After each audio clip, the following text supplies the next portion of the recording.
welcome to episode 115 of the Reptile Gumbo podcast.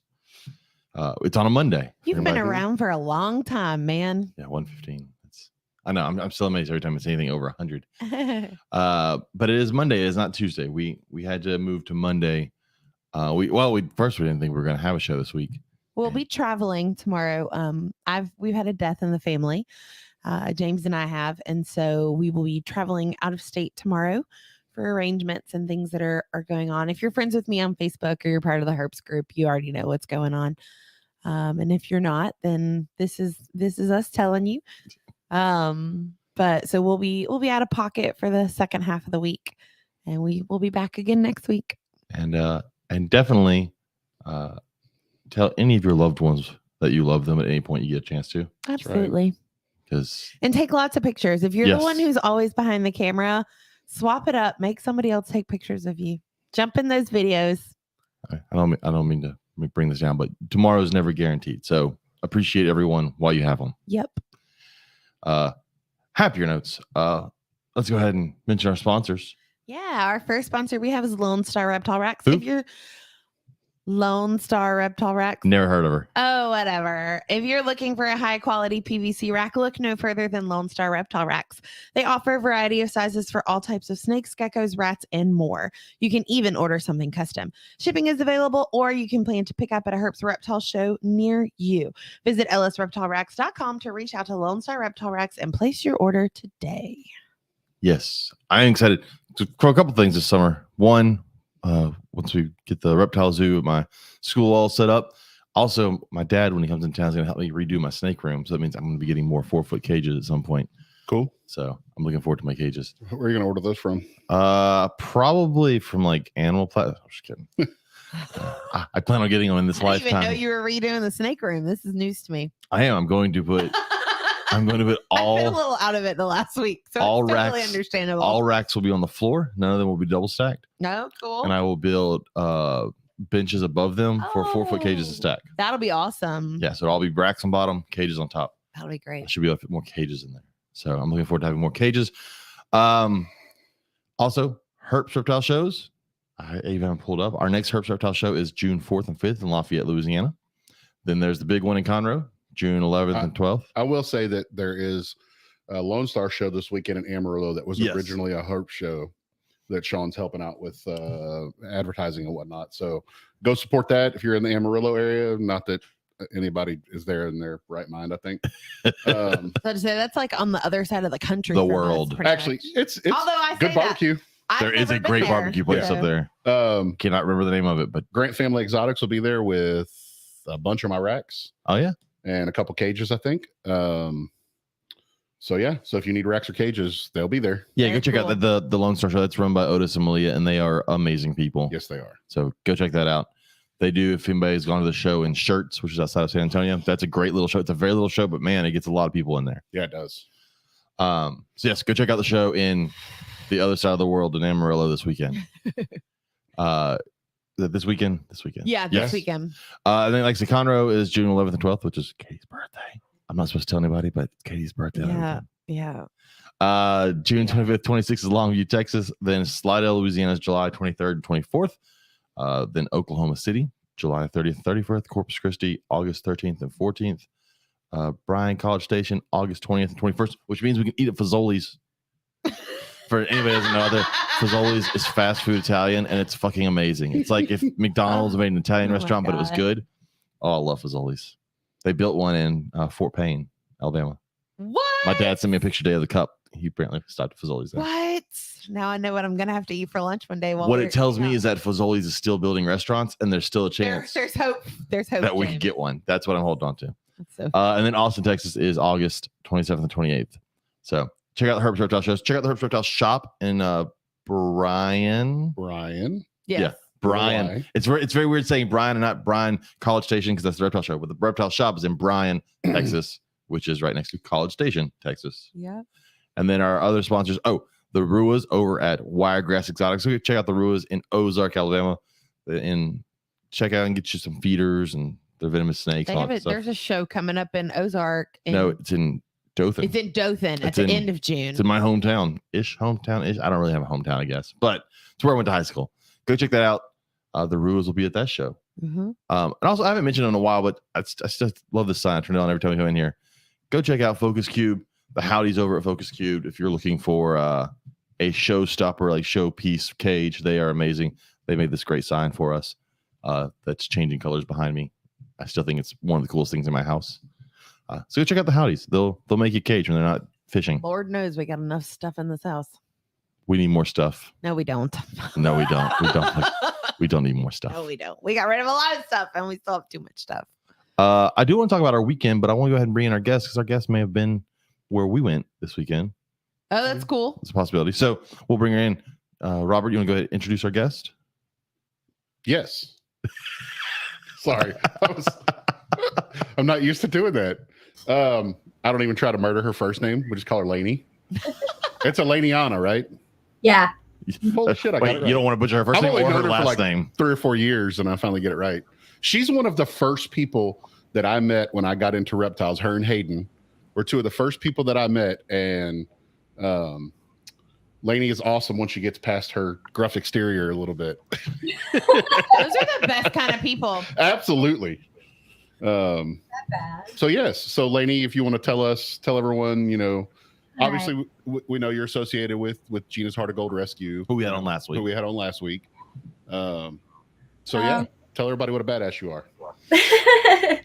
Not really. I just kind of do animal stuff.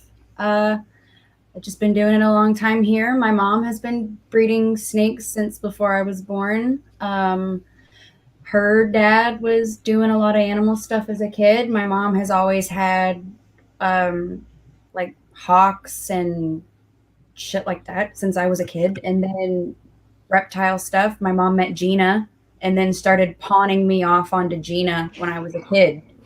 And well, Gina kind of took me in and free labor is always a good thing. basically made me hers. It turned into spending weeks at a time at her house and doing shows, and then it turned into doing actual rescue with her, and then it turned into Gina asked me if I would help her, and then actually help her run the page and do all that stuff. And then I started doing it on my own. And then I guess as you grow up and turn into a adult on your own, you kind of take over things on your own and start doing stuff on your own. And I think the turning point for me to be on my own was it was that big animal bust with like 26,000 animals years ago. We got 11,000 of those animals. That's a lot. Holy cow. That was the first big global exotics animal bust. I remember that. And that was I was watching. I remember walking into her house and watching an iguana eat another iguana and Jesus. being like, that's not supposed to happen. Like, that's not supposed to happen. Right. Okay, well, we need to fix that. A lot of those animals died. It turned into, like, that's one of those things we were talking about with I was watching the podcast with Gina, where you can't take certain things and you pass things off to other people. That was one of the situations where we were calling people to say, okay, well, this group of 2,000 bug-eyed Texas rat snakes is perfectly healthy. Come get them. This group of tokay geckos is dying. They need to be euthanized. This group of Russian tortoises is perfectly healthy. Let's just get rid of these. Let's get this done. And it took us years to get rid of all those animals. But I remember that being one of the first times it was like, okay, wow. That's too many animals. Yeah, it said That's that so I'm reading an article much. about it. It said they were losing on average 3,500 animals a week were dying in the Fuck. facility. Mhm. I'm pissed off if I lose one a year. They had 26,400 animals from 171 different species. Wow. 11. I can't even wrap my mind around that number. I can't wrap my mind around the smell.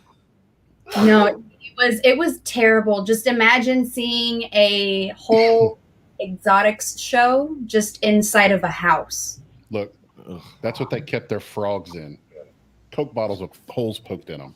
Yep. Specifically the Coke bottles. Yep. And you should have seen some of the enclosures that some of the stuff was, well taken care of. And then you looked at other things and it was like, what even is any of this? How did do they have venomous stuff?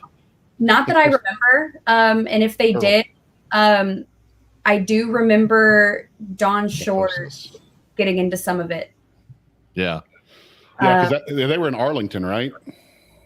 Yeah, so that's near up there where he lives. And that was before I started getting into the venomous stuff. Gina won't do venomous, but I will. I'll do any of the native stuff and any of the exotic stuff as well. But as of right now, especially with the fact that I do have the seizures for anyone that is watching, I was supposed to be on last week with Gina, but I had a seizure like 5 minutes before the podcast started. Right where I was sitting, actually, I kind of just fell out into one and then just woke up on Thursday, and that also sucks. But those are random completely, but because of this and because of them being even more random in the fact that my babies are small, my children are small, I don't do as much venomous stuff anymore. Like I don't personally keep anything, but if like someone down the street gets a lawnmower hit snake, I'll take it or something and have it and get rid of it, things like that. I think last year I had you looking for an alligator in one of the ditches near your house. Yeah, I went and well, you found it, but it was in a place where there was no way you could get to it, right? Yeah, no. That was actually, I walked over there because it was close enough for me to do it. And it was a good like a nice day to walk, so I did. It ended up in the middle of the the driveway. Yeah. In the middle underneath. The culvert. Yeah, inside there. So no one could get to it and know what, like I was connecting all of my long poles together to try to get it, my snatch poles, and I couldn't. It was still like going further down. I was trying to get someone to, like, one of the random house people that were coming outside to see what I was doing, obviously, because they were like, what are you doing? Because obviously, why does she have a pillowcase? Why is she in the ditch? I had the same situation once. My director got a call about an alligator on the side of a highway in a ditch, and so I was thinking I was off that day, or maybe, and he came and he picked me up to go help him, and we get there, and it was in a culvert, and so I had to basically lay above the culvert while he tried to coax it out from front. And as soon as it came out far enough, I had to throw my hands down and grab it. All I remember was when I threw my hands down to grab the alligator, I punched my director in the face on my way down, and I'm thinking, oh fuck. So I had to apologize. So when he dropped me off at the house, he looks at Katie, he goes, I hate to tell you, your husband's fired. But I was not. We got the alligator out of the ditch. But that's why I tell everybody, especially in Louisiana, because people always complain about alligators. I'm like, if there's a body of water, there's an alligator. Yep. And I literally, ditches count also. I told some kids the other day, because all of us live in Southeast Texas. I told my kids the other day, I said, yeah, any body of water in Southeast Texas has an alligator. Yeah. And they're like, no. And I was like, yeah, 100%. It's full of alligators around here. I'm like, I haven't seen them. I was like, I don't know what to tell you. They're there. I was just in Dickinson last week, right actually on the weekend, right before the week started, and right at the park where they have the Festival of Lights with the boys, and there was one that we saw. Yep. Over at Paul Hopkins Park, yeah. Yep, they're all over the place, and you can't. Yeah. Native animals are going to be native, and that's something that you can't avoid it. We saw plenty of alligators yesterday. Oh yeah, yeah. So we want to talk. I don't know if have you ever been to Crocodile Encounter? I have before, yeah. Okay, so good. So we went. That was our first time going to Crocodile Encounter in Angleton, Texas, which is 20 minutes south of us, which is sad that I've never been there. We had Chris Dieter on 2 weeks ago. 3 weeks ago. But we finally got to get down there, and I've got to say, it is super impressive. It's a wonderful place. You just got to love the dedication that they put towards giving them the enrichment that they need as far as the space that they need. Yes. Yeah. It's not just display animals for like, oh, it just has a place. It doesn't just have a place to live. It has a place to legitimately thrive. There are no small enclosures there. No. Not a single one. I mean, they are big, and some of them are big for just like 2 small alligators. Like, not, I say small, but not, huge alligators. And it's and I've got to say, I really love the attention to growing their own food. Yeah. I mean, they had all the pigs. They had pigs and goats, there. Yeah. And I'm joking, they're not feeding those for food. They're not feeding them food, but there were a bunch of little baby goats there. And all I could think was, when I walked in there, was the scene from Jurassic Park. What are they going to do with the goat? But well, it was cool because we got to see Blanco who was on exhibit at the Houston Zoo forever, which Chris told everybody about when he was on a couple weeks ago. Yep. He is looking great. That's a big old alligator. And I think my favorite thing yesterday was the Orinoco's. Those were big crocodiles. Man, they were massive. Freaking gorgeous. They're not something you expect to see at, Angleton, Texas. Right. Because he's one of those roadside attractions, but he's not like the old school roadside attraction where it is pretty shitty. And I've been to some of those, like in Florida, especially. You get some of those roadside attractions where they probably shouldn't be open. But it is done so well, and you don't expect to see four big Orinoco crocodiles. Right. You had saltwater crocodiles. They had Nile crocodiles. They had Philippine crocodiles. They had my favorite, the Chinese alligators. He did take us behind the scenes, and I did get to see so many baby Chinese alligators. About 50 or 60. And I could not convince anyone in my party to pick one up and put it in their pocket or purse and bring me one home. And I'm going to remember that at birthday and Christmas time when I don't have a Chinese alligator. And everybody's like, why didn't you get me anything? So why didn't you do it? Well, because I was keeping Chris entertained so he wouldn't see them reach in and grab the Chinese alligator. Nobody would do it for me. We got to watch one of the tour guides lose his tongs to a Nile croc. It snatched it right out of it. No, saltwater croc. Saltwater croc, yeah. He was like, I didn't think it was that strong. Ripped it right out of his hand. Ripped it right out of Pulled it right into the water. Yeah. I didn't ask Chris if they ever found it. I don't know. Yeah. I'll give a shout about Crocodile Encounter. There's 2 ways you can go there. They do self-guided tours where you go and you pay money and you walk around the way you would normally do at a zoo. That's fine. That is not what I would sign up for. Mm-mm. Because it's $15 for adults and $12 for children. But if you go for the Big Croc Guided Adventure Tour, which is what we went on, it's only $5 more for adults and only $2 more for children, and 3 and under are free. And they actually give you a tour around. They show you the animals. They feed animals there as you're going for crocs and stuff as you're going around. He's got several people working there. They're all very energetic. It was great. I would definitely do that. Plus, you get to go into the tortoise yard, play with tortoises. Yep. You get to go play with goats and all sorts of stuff. Take the Big Croc Guided Adventure Tour. It's 100% worth it. And buy some food. Yeah, buy some carrots so you can feed the goats and feed the pigs. Buy some crocodile food so you can chunk it at the crocodiles. It's fun. You also get to feed the tortoises. I think I had more fun feeding those giant soft-shell turtles than anything. Those are big-ass soft-shell turtles. Yeah.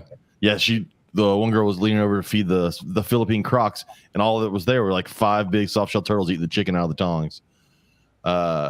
There's a big-ass kangaroo. They have a huge male kangaroo. And then a baby lemur. That was of course, we're in a place full of crocodiles and all that. My daughter's favorite thing was the baby lemur. 2-month-old baby lemur. Of course. It was awesome. How cute. Yeah. Yay. It's a mammal. They're adorable. But I would definitely make a point to go to Crocodile Encounter. Drive there if you're within 2, 3, 4 hours. Drive there. It's worth it. Worth it. It's a great place. So that's what we did this weekend. That was our Mother's Day. I took Katie to, apparently she disappeared off into the house, but I took Katie to McDonald's because I'm a big spender like that. Took her to McDonald's for breakfast. And then informed said that's what she wanted. I didn't just be like, hey, this is all you get for Mother's Day. And then we went to Crocodile Encounter. And then we came home and crashed because it was 90 degrees. We came home and passed out until 7 o'clock. It was 90 degrees out there. Yeah, it was hot. But well worth it. Yeah. A lot of fun. Well, and then I did a relocation call at 10:30 last night. Just as I was getting ready to go to bed, somebody messaged me that they had a big rat snake on their front porch. Luckily, it was in my neighborhood. Yeah. We got there. It wasn't on the porch anymore. The guy's like, I turned my back for 2 seconds and it's gone. but they had flower beds that were all overgrown. So I grabbed the flashlight and it took about 2 seconds. I was like, there he is. And the night before, I went to your neighborhood to remove a rat snake, much smaller rat snake. It was a baby. So it was in someone's door handle, but they had a glass storm door in front of the front door, but they had no key to the glass storm door. So it was basically the snake was on exhibit inside this door. And so I had to go in the house and open it from the inside. And there it was, right on the handle, just grabbed it and put it in. I thought it was funny on the way out. They're like, so do we pay you? And I was like, no, I'm just glad you didn't. They tried to pay me last night too. Did they really? I'm like, no. I'm glad you didn't kill it. That's all I'm here is so you don't kill the snake. Like, she was telling me, the lady last night, they live right on the edge of the neighborhood and they just cleared everything behind them like last week. Oh, yeah. It was all swamp and brush. And she said, we've had a bunch of mice in the garage, but I don't believe in killing anything. So I just use live traps for the mice, and then we take them out in the field and let them go. I was like, they're just coming right back. And the snakes are following them. That's why he's here. You have free food, and I did pest control for years, and all you're doing is having free food, and free pest control is taking care of that for you. Hey, at least they weren't using glue traps. That's right. But then somebody actually saw a cottonmouth in my neighborhood. I've probably the one in the middle of the road. Yeah. I've probably had 25 cottonmouth calls in the neighborhood in the last 5 years, and never once has it ever actually been a cottonmouth. Never once. Always a water snake or a rat snake or something. Well, this was an actual cottonmouth that somebody got a picture of in the middle of the road, and they ushered it off the road, and it went on about its business. But of course, people are commenting, about how damn blah blah blah whatever. Yeah. Then one guy decides to tag me in a video of him shooting a broadband water snake in his front yard in a neighborhood, in a densely populated neighborhood with a 9mm that he missed the first 4 times as it's sitting in the middle of a bunch of big limestone rocks. Yes, we could have ricocheted. And then best idea on the planet. Let me just tell you how good of an idea that is. Right. And then got indignant with everyone when they were telling him how dangerous that was. Yeah. Then he started with, the name calling and sending me nasty messages. And I'm like, dude, you did something stupid and illegal. You documented it on video and then posted it. He got mad because I tagged Manville PD in it, and Manville PD showed up at his house. Good for them. Yeah. Good. Freaking an idiot. Well, I mean, freaking Robert Shores is my cousin. Right. So all I gotta do is, hey, Rob. Right. He's the assistant chief at Santa Fe, where I used to work. I just that's we have people that around here every now and then we'll hear gunshots in our neighborhood, and I wonder now if several of the gunshots are just fucktards doing stupid shit like that. Yeah. Well, I went and did a relocation call a couple months ago, and one of the neighbors came out and was like, "Yeah, I shot one in my front yard a couple weeks ago," and the guy I was there with was like, "You're the idiot that was out here shooting. You're telling me you were shooting a snake." It turns out the guy showed me a picture of it. It was a freaking decays. What? He shot it with a 12 gauge in his front yard. Oh my God. That's the most overkill I've ever seen in my entire life. 12 good. Lord. 12 gauge shotgun to kill a decay snake. All 8 inches of the thing. Right. That's amazing. Oh, because that's, just the smartest thing on the planet. Stupid ass people. A friend of mine wants to know what kind of snake this is in Kingsville, Texas. Big old indigo on their front porch. I was 12 years old when a guy broke into my house when I was home alone in East Houston, and I pointed a revolver at him that I had loaded and had ready to go and was ready to shoot this guy. And he looked at me, turned around, and ran. And I sure? Shoot him. Are you sure it wasn't a cottonmouth that came into your house? Because they chase people. It was a cottonmouth, I promise. No, and I still didn't shoot him. And it amazes me that there's people here that just they shoot first and ask questions later. And it's how do you? I don't understand. I really don't. And then there's that's where I can't talk about guns because I'm one of those people that's like I have had to be in one of those positions where I have had to gun where okay, Mr. Police Officer, difference. You can. I am small, okay? Someone's gonna grab me. I am all of 115 freaking pounds. Right. I don't want to give somebody the reason or the I guess the I guess, the reason to be like, oh, she's small, I can, just take advantage. Ain't no reason for that. And I'd rather have something to protect myself. Well, all you need is depending on what it is. So a human, I'm guessing, you need a bazooka, because if you need a 12 gauge for a decay snake, Yep, that makes sense. You may need a small tank for a human. Yeah, that makes sense. And for a bear, you may need a stealth bomber. I think that is the conversion. Fucking people. Yep. Anyways, let's move on to our question for this week. I asked this question. See, I posted this 5 hours ago, and it already has like 31 comments. Oh on yeah, it. I was blowing up my phone this afternoon. I was very surprised. Great. Our listeners, I mean, they chip into conversations. It's awesome. Yeah, I love Oh, Katie, you missed our crocodile encounter conversation. Do you want to throw in anything about crocodile encounter? I got sunburned. That's not crocodile encounter's fault, people. So don't blame crocodile encounter for the It's sunburn. really not. I had an awesome time. It was a great day. I'm the type of person that enjoys watching the people that I love have a good time. I obviously was not in that great of a mood yesterday, and you guys were awesome. And I got attacked very by a baby understanding. pygmy goat. That goat was obsessed with you, and it was the cutest freaking thing ever. I was standing there holding the cup that had the carrots in it, and I was talking to somebody, and all of a sudden I felt something jump on my feet. Oh, he was like coming at you. And I looked down, and there's a fucking pygmy goat. Like, and it's a baby The pygmy cup goat. was orange as well. Yeah. I don't know if you noticed that. But what was funny is I thought it was the cup, but then when we went back the second time, Joe had Logan had the cup, and so you didn't even have the cup, and it still came at James. It fucking hit me in the shin and jumped on my feet. I'm like, what it wanted to play. It was the most fabulous thing. It was great. It is so cute. But we had a great time. Yeah. So again, we highly recommend anybody go out there. Definitely check it out. Pay for the big croc tour. Absolutely. It's so much fun. And I told Chris this when we left, because I used to do the education programs at the zoo where I worked for so long. It's really hard for me to sit through an education program on stuff that I used to give programs on. And we had all the teenagers, because all of the older staff was actually off. So we had kind of his junior staff is what he calls it. And they all did amazing. They were all very high energy. Yeah, they'll make you feel old though. I did feel a little old, but that's okay. But average age I think was 12. They were not. It was more like 17, maybe 18. But yeah, they were all good. High energy. They were talking with people. They were interacting with people, and they knew what they were talking about with the animals, and they didn't try to sugarcoat it or add stuff when they didn't know. And that's important. Oh, I left out the Cuban Crocs. They had Cuban Crocs there. Yeah, we didn't. We saw their heads. We saw them in the water. Never got to see them run. I know. I wanted to see them run and chase something down. That's all right. That gives us something to look for. Also got to see white buffalo. They had white buffalo there.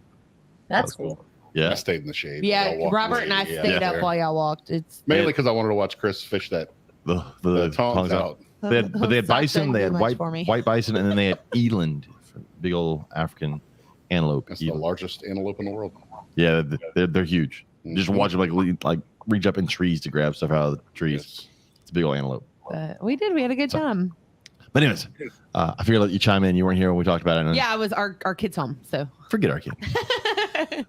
So the question I asked this week was, what is one simple tip you would give a keeper to help make their keeping easier? I'll read these, and then we'll go around the four of us, and we'll kind of things that helped us make them easier. I know Robert chimed in, so I'll have Robert read his when we get to it. But our friend Brittany Patchett said, don't overcomplicate. Although make sure you thoroughly do your research prior to bringing an animal into your life. There are a bunch of animals I would love, but no, they wouldn't realistically fit into my lifestyle. Which Robert talked about on here, the herd of tortoises he would like, but we don't really live in a situation where you can have outside tortoises where we live, because our yards are the size of a sheet of paper. But I would definitely agree with that. The problem is, what? You'd love my yard. I want my yard that's in Louisiana that I can fit a football field in. Yeah. You could fit a football field in my yard. Oh, yeah. Nice. Yeah, we saw a house. There was a house down the street from Crocodile Encounter for sale. And Robert and I we were not driving together, but we both had the same thought when we saw it. It was like, hey, look at the house. And then we thought the yard. Oh, yeah. Yep. I can put a bunch of tortoises. A lot of tortoises. I said that exactly to Rachel, and then we get there, and James like, you said house for sale? I see so many spots for tortoises. And I'm like, I literally said the same thing 5 minutes ago. I have a chicken coop that I have one of my tortoises in. That actually a raccoon broke in and killed one of my redfoot tortoises about 2 weeks ago. Well, I'm pretty sure it's a raccoon. The camera that I put up has found a big fat bodied thing. Let's hope it's a raccoon. Yeah, no, it's a raccoon. I promise it wasn't me. No, it was a smaller one that I got from Carl that I had in a separate tub outside that was outside, and this is a chicken coop that that I separated into 2 separate things so that I could have 2 separate tortoise pens for it, like 2 separate of them. Yeah, that's pretty cool. Well, I ended up getting more tortoises because people, find them all the time. And this last one was one that someone found covered in pink paint, just walking around. And it's doing its thing. Oh just my a God. happy redfoot, just covered in pink nail polish. I saw the post about that earlier. Y'all got most of the paint off, didn't you? That was a different tortoise. Oh, that's a different one. Yep. Please don't paint your tortoises. All the time. The shell's a living thing. Don't cover it with paint. Yeah, they can breathe through them, and it's something that people do. It's very strange, and it stays on a really long time because it's made out of keratin, so it sticks to them just like nail polish. Darren Watson in the chat said, "Keep your tortoise in your bathroom, like most people." Yeah, what could go wrong there? That's right. So wrong, but no, I don't know what exactly happened, but something got into this enclosure to where it actually like flipped the entire thing. And our dog has 3 legs, so she can't.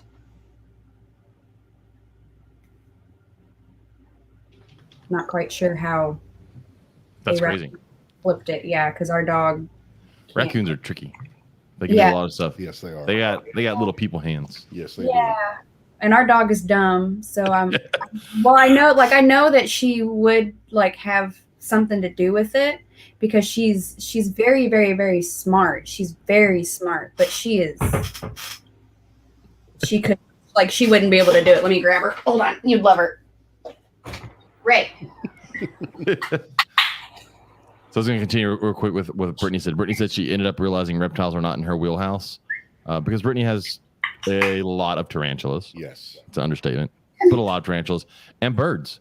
And so she knows that she just can't do both that. So that knowledge of knowing what you can't do, which we've talked about with so many different people in the show, is very important. That ability to know what you can and cannot do is probably some of the best advice you could give somebody. There you go. That is a dog. It Yep. looks very confused. She's like, I don't understand what is happening right now. So confused. Yep. She's like, I was doing nothing, and now I'm on just a here. podcast. I have no idea what to do now. Yes. Yes. But she actually lost her leg because she decided she was going to climb a chain link fence. Ow. Yeah. And now she matches the cat that has the missing leg. Yeah. And then this thing has no eyeballs. Oh, goodness. What is? This is a cat. You just have a whole defective house of animals. Yeah, hold on. Oh, wait. I'm not done. How funny. She's gonna come up with a cat with That's no legs. funny. It's just easy to get because it can't get away. How funny. She disappeared. Now she's chasing around a 3-legged cat. Trying to see who's over here in the chat. Victor's in the chat. Hey, Victor. Morelia House said hi. Facebook user again. Oh, God, it's a ball sack. It's not a real ball sack for the listeners who can't see the video. Yeah. It's a naked kitty. He has a full heart murmur. Huh. So he has the actual issue that the cats have. It's a special ball sack. The 3-legged one. So all of the defective cats. Love it. I've now seen 3 too many cats. Robert had fun with people about cats in his neighborhood lately. Oh, jeez. Oh, Yeah. no. I saw someone post the other day. You shared they were upset because their cats were starting to get killed by coyotes and all this stuff. And I'm like, they don't die if they're inside. It was a lady right here in Manville, and she was, calling the coyote and bobcats are monsters. Have you lost any cats to these monsters? That's like, okay, if you put a free pizza on a table and say, hey, here's a free pizza, I'm probably going to have some of that pizza. Yeah. If not the whole thing. Yeah. Don't be upset when you put your animal in nature and then nature does what nature does. Nature is nature. Nature is going to exist whether you want it to or not. That's right. You know what kind of cat has never been killed by a coyote? An inside cat. Inside cat has never been killed by a coyote. Unless you have a coyote in your house, which I doubt it. I doubt. Then you have a whole nother completely different issue. Yeah, and that's something else that I can say that working at a wildlife shelter. I've worked at multiple different wildlife shelters that are state ran. A lot of the things that come in are my cat did this, or I saw a cat do this, or a cat did this, or my neighbor's cat, or my cat brought this inside. And a lot of the times that anytime a cat touches anything, it has to be put down. Oh, yeah. Yeah. Something that a lot of people don't want to hear, you can't tell them. They're going to be like, oh, is it going to live? Well, this baby bunny's missing its head, but y'all can save it, right? It's the guts are hanging out. Its liver is falling off, but sure, it's going to be just fine. My cat was just playing with it. Oh, God, I hate that. It's wonderful. Well, I have a coworker, and so this is a person who's got a degree, and they're a biology teacher in high school, and I had to educate him on how feral cats really do damage. And his thought was, well, my cats are outside, but they're pet cats. They don't do anything. Like he genuinely thought that really because they were domestic that they wouldn't do anything. I'm like, no, those things still kill. Like they are programmed to kill, and they will do it for fun. They are not innocent little dogs. I say this all the time. Dogs are fucking stupid. You find starving dogs on the side of the road all the time because they don't know how food works if it's not in a bowl. Cats, you rarely see starving cats because they can kill shit. Yep. And they do it just because they can. Yeah. Those people that are like, well, my cat brings me presents on my doorstep. That's a fucked up animal. Yeah, those are animals. Psychopath. That's a serial killer. Anyways. That blind one that I have is actually one of the best killers in the house. She was a gift for Cody. My grandpa has a absolutely stunning, gorgeous, beautiful Maine Coon cross of a cat who is just the biggest CUNT late, just horrible cat. I'm not good at spelling. What was that? No. Oh. She will run across the counter to attack you. She's she's evil. Her name is Gigi. She's terrible. She's just absolutely beautiful. She's stunning. And so when I saw Maria Matacola had her for adoption because she's the one that had her and had her available. So it's Maria's fault. Yeah. That one is Maria's fault. Her name was Daphne, which was really strange, but we ended up naming her now I can't remember my own cat's name. Doesn't matter. Well, this is the problem with the seizures. I have issues, but she is one of the cats that I have to keep out of the rooms. She has pushed through one of the large glass exoteratops and has attacked and killed an adult lychee. Oh my God. Oh, that's that'd be a dead cat. That would be a dead cat. I could not. Oh, and that's another one of the things with the whole new keepers. When you have animals, but they want to play with each other. And they want to play with each other. You can have one animal its entire life and never have a problem and never have any problems ever. The more animals you have, the more issues you're going to have. You're going to have problems. You're going to have issues. You're never not going to have problems. You're never not going to have problems. Right. Issues happen. Sick things. Nothing is never going to happen. Well, that's always, you see the pictures of cats laying on top of a screen lid. And like, my cat loves to lay here and watch the tortoises. Take the screen lid off and see what it really wants to do to the tortoises. Right. It really wants to enjoy doing And we, keep them locked out of our bedroom. And this is just one of those times that she got in there. And it's not like she can physically, see. Her eyes are scooped out of her skull. She has no eyeballs in there. Sounds horrible. They were hanging out of her face when she was found. Oh. So they were scooped out. And so she looks like a permanent anime cat. She can't see anything. But she can see perfectly fine, basically, and attack and kill anything. And so that's when it killed a lychee, and then just wait for her to bring out this taxidermy cat. This was the cat that killed a lychee, and it's just a taxidermy cat now. And it wasn't just a lychee; it was one of those super granites from Carl. Oh my gosh! That's and painful. It was one that had just gotten to be breeding age as well. Yeah, the story does not get better. It was it's So to go with our question, advice that I would give to a keeper: keep your cats away from your animals. Yeah, they don't want to be friends. They really don't. As much as everybody says they want to be friends. Our next person on here, Laura said, quarantine all new animals, which I strongly recommend, and know who your reptile vet will be before you bring their animal home. Not all vets will see reptiles, so knowing who will up front is important. It is important to have an animal vet, but quarantine is a huge thing, and it's not that hard. Just find another room in your house where you can put a cage or whatever, or a closet, It's a constant. or a closet. Our closet's a constant quarantine room. These last two are just freaking huge. Well, yeah. Well, you know what? The problem is the person that built the cages just built big cages, and they take those up 4-foot cages are in your closet? Yeah. Yeah, stacked on top of each other. Well, it takes up less room if they're stacked on top of each other. Right. They're huge. About 4 foot. Yeah. And I can't hang clothes over the top of them. No, I can't. So all of your clothes are shoved onto my side of the closet. Well, when my dad comes to visit and we redo the snake room, that'll be about the time to take them out. Sweet. And we can get those cages upstairs. I only have 2 more months. I feel your pain, Katie. The problem is we literally have a reptile in every room.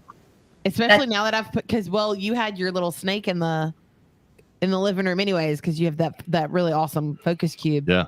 And then I moved the crested gecko in there. We have the newts we in even the have kitchen. our fat ass newts in the kitchen. We have our Spanish rib newts. So we have Spanish rib newts. Weirdest fucking thing the other day. I fed them. I knew he was going to. And I looked in there and I said, "What the fuck is that?" It was like a condom with a hand. It shed its entire outer layer. And you can see one of the hands and it was just floating in the water. And I guess they ate it because I haven't seen it. Oh, it looked like a fucking condom with an arm. It was weird. Weird ass newts. Of course, he came and woke us up. I did not wake you up. You were already awake, and y'all ran there to look at the weird ass condom with an arm. It was so very strange. So they're in there. They're living a happy life in the kitchen. We're gonna have to do some shifting though, because my animals from school have to come home in the next 2 weeks. Fuck. So we're gonna have to do some shifting. Yeah.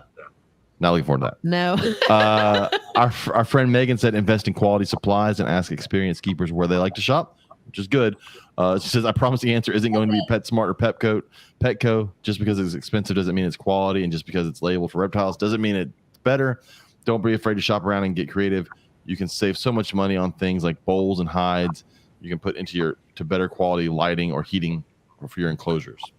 So Megan was one of the people that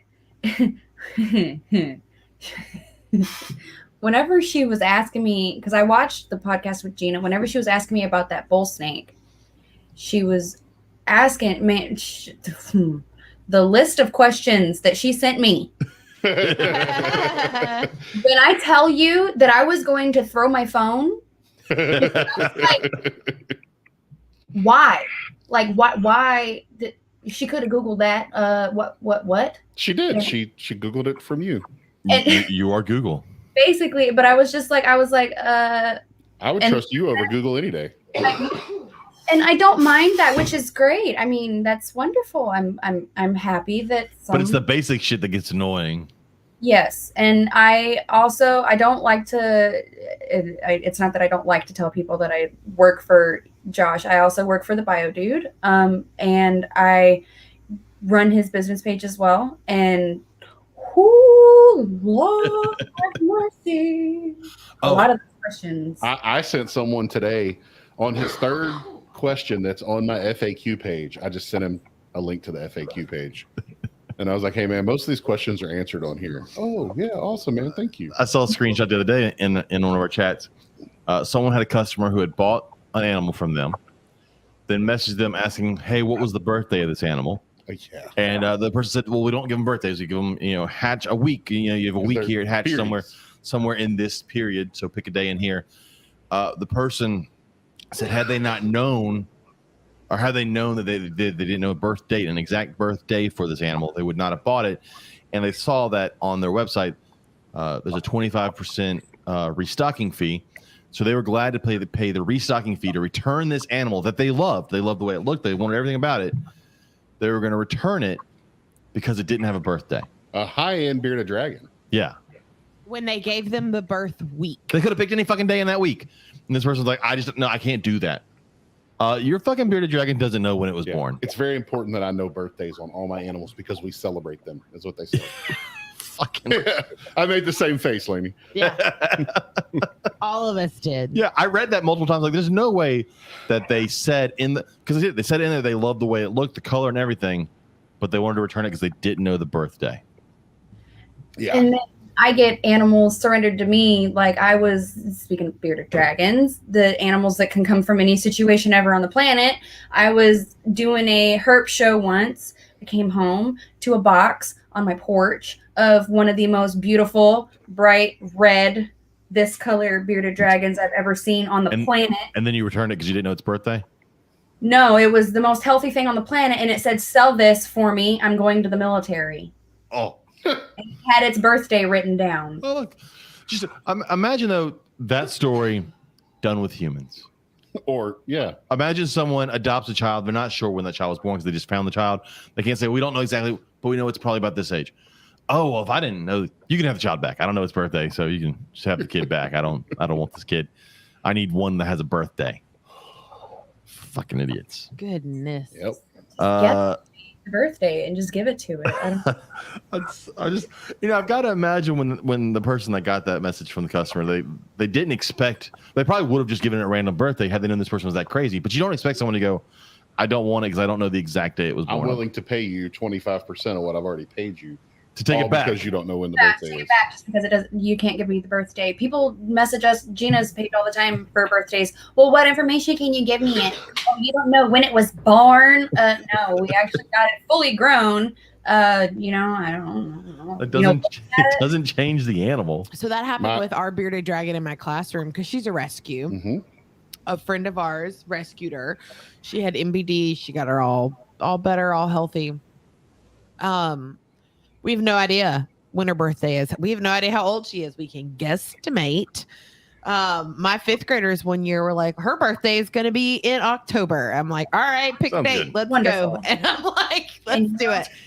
Darren Watson says you can't throw. Darren says you can't throw a party if you don't know the date, and he said they bought custom party hats. They were ready for it.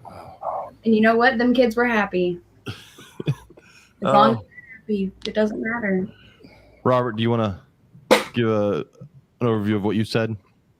I don't remember what I said, but I'll go find. Hold on, let me go to it real quick.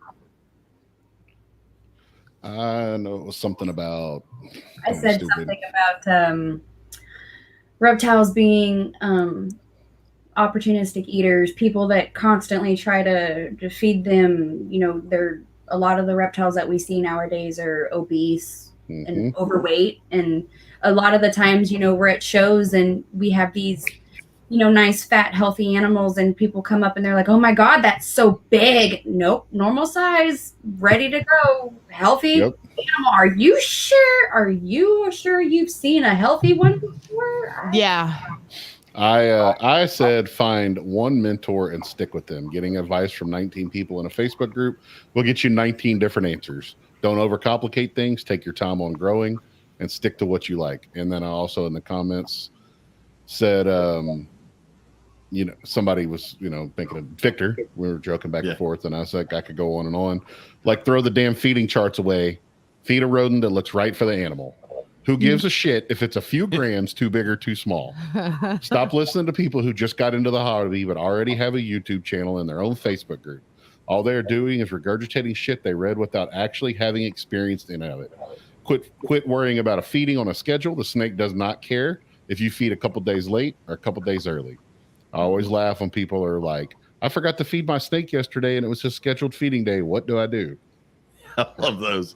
Then you feed it today. Yeah, or tomorrow or next fucking week. Garrett Hartle, I heard talking about one. No, it wasn't Garrett. One of the guys that has a bunch of the carpet pythons and stuff. He was like, I just feed them when I remember. Yeah. Yeah. I have. Oh shit! I think it's been like 3 weeks I fed them. I guess I'll feed them today. I had a adult female Irian that I fed, give or take, about once a month, and she maintained her weight really well for a really long time. And a friend of mine has her now, and he has fed her for a basis of once a month a small to medium rat. He'll vary it from I was feeding her medium to large rats, and he'll feed her small to medium rats, and she still maintains the same weight. And that's a 1 month feeding, like once a month feeding.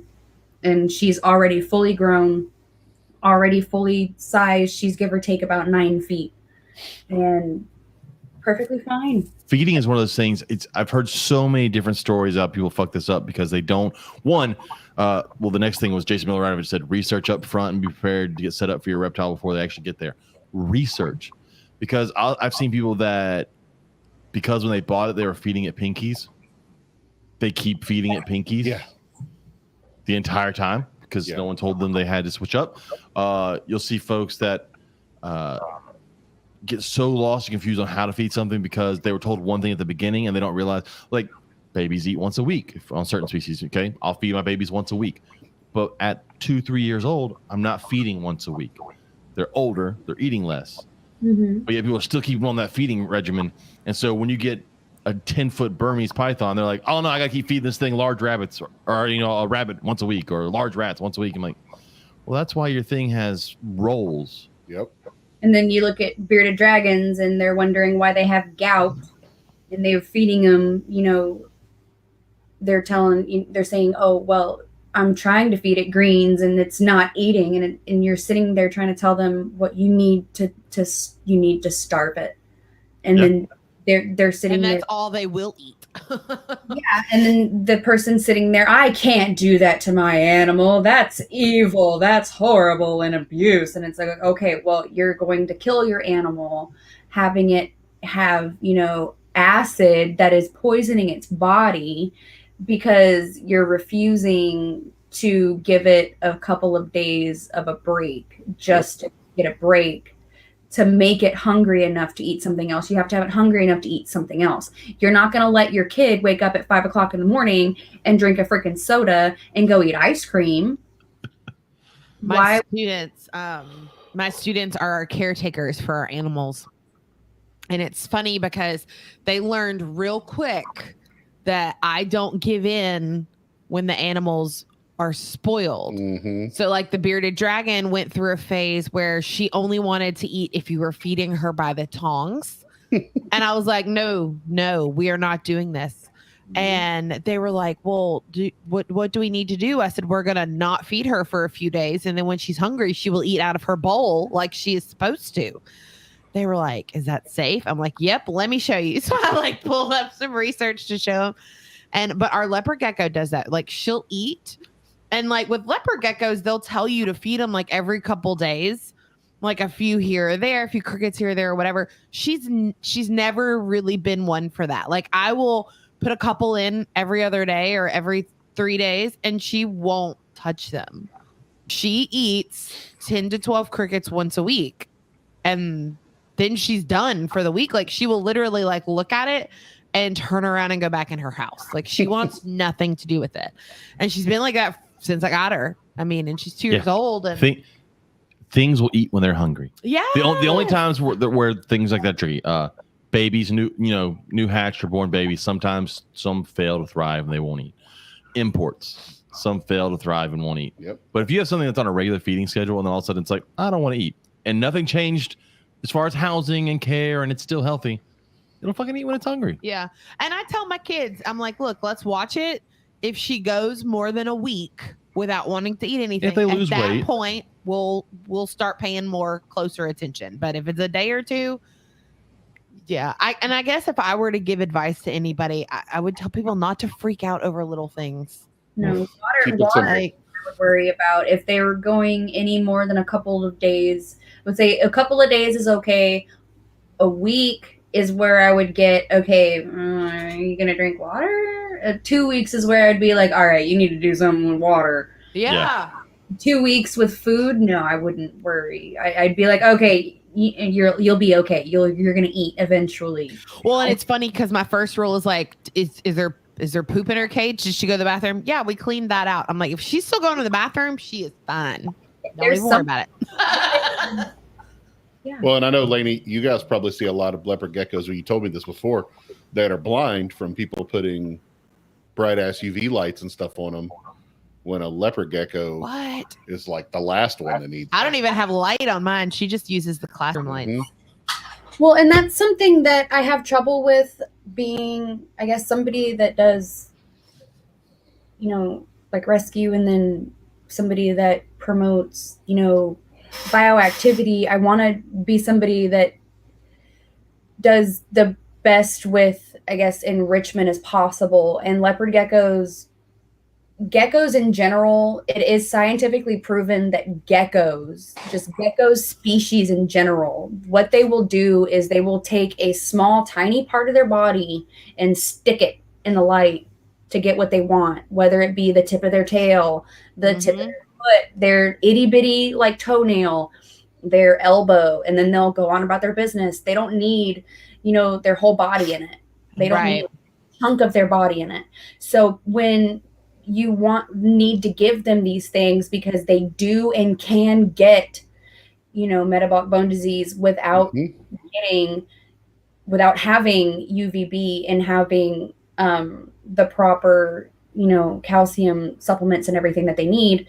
They can still get those issues without having it. So they do, in some cases, need it, but it needs to be different setups, more coverage for them to have. Instead of, just shoving the light on there, having more coverage for them to hide. And that is one thing I like with the new VivTech bulbs, the dimming ability, is that you can put them on a timer and you can ramp them up. If you have like a herpstat, you can ramp them up, ramp them down. You can do it kind of the way it would be done in nature, instead of just all day straight sunlight, which is kind of how it is how we've done it for years. Or like our buddy Travis Wyman will have his timer come on and they'll get UV light for 30 minutes here, and then no UV light for several hours, and then come on and give them some UV light for 30 minutes here. Yep. The same way you would kind of get it as it moves over the trees, and you get those spots of light coming through here or there throughout the day. Yeah. And then that's where I would get more clutter than anything else as far as coverage goes, because that is where they get, I guess, the better enrichment from the light from is that's where they're getting. I'm not quite sure what the right words I'm trying to say with it. They need the lighting, yes, but they're not going to use it like everything else will. However, if you set it up right, they'll use it. Yes. They'll use what they need when they need it. I just recently had someone with a blind leopard gecko, and they had it on paper towels in a 10-gallon terrarium with a big ass T5 light that hung off both ends, and no hide, no nothing, just a log for it to sit on. We just changed up our leopard gecko's cage. The caretaker that had her 2 weeks ago, she was like, should we rearrange her cage? I'm like, let's do it. So I pulled out my box with like all my different stuff. So we left her water bowl in there just because that particular water bowl worked so great for her. But they got to completely, we did like a full bedding change, and normally we just spot clean. But we did a full bedding change, and they put like different hides and stuff in there. Leopard geckos, they're so easy to spot clean. They shit in one corner. Oh yeah. It's great. I had a leopard gecko for over 26 years that in one corner, specifically in one little corner, only one. And if we rotate her cage, like if we move her cage, like, because I told him, I said, watch this is gonna be cool. I put a little piece of tape on the corner where she always goes to the bathroom, and we completely rotated the whole cage. I said, watch, she's still only gonna use this corner, because they were like, well, maybe because it's the back corner. I'm like, no, she wants her privacy when she goes to the bathroom. I'm like, I'm telling you, she will only go, because I teach third grade. So, my 8-year-olds are fascinated with all this. By poop. They are. And so, but sure enough, over the next 2 weeks, it then became the front corner. They're like, oh my gosh, that's so weird. But you should be like, y'all all poop in the same place every day. Also, I mean, our guinea pig's the same way. She poops 1 inch to the left of her litter box because she won't shift her butt.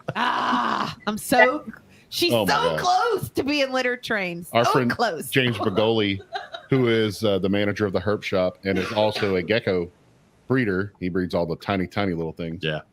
He said they just took in a leopard gecko at the shop that was literally cooked because the vet said heat lamp, UVB, and a UTH. No. Jeez.